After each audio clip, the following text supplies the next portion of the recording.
இவர் ஏன் இது ரொம்ப எல்லாமே படித்து ஒப்பிக்கிற மாதிரி இருக்குது, எல்லாமே புக்ஸாக சம்மந்தப்பட்டதாகவே பேசுகிறாரு அப்படின்னு பார்த்தா அது அங்கே மட்டும் இல்லை, இந்த காஸ்டியூம்க்கே ஒரு ஹிஸ்ட்ரி இருக்குது. ஆக்சுவலி ஒரு புக்ஸை கொடுத்து அதில் பார்த்தா கலைஞருடைய ஹிஸ்ட்ரிஸ் எல்லாமே. ஏன்னா நம்மளுக்கு தான் அந்த இது நம்ம அப்படி அப்படி போயிடும் ஆள் இல்லை.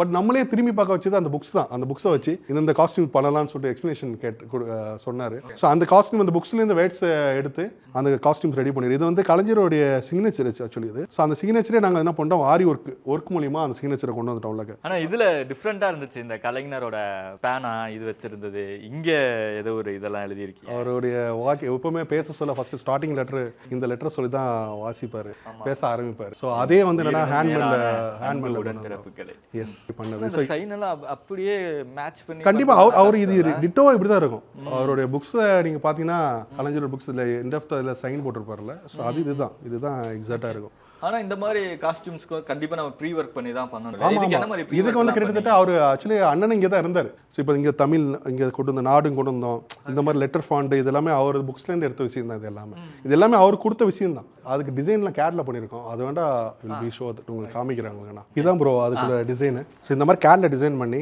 இந்த சிக்னேச்சரில் இங்கே கொண்டு வந்துட்டோம். ஸோ இந்த மாதிரி எல்லா டிசைனுமே ஹைலைட் பண்ணி காமிச்சிட்டு தான் அவர் முத்தநட்டு அப்ரூவல் வாங்கிட்டு அதுக்கப்புறம் தான் வந்து மெயின் ஃபேப்ரிக்கு போகிறது. ஸோ இதுதான் டிசைன் ப்ராசஸ் இப்படி தான் ஸ்டார்ட்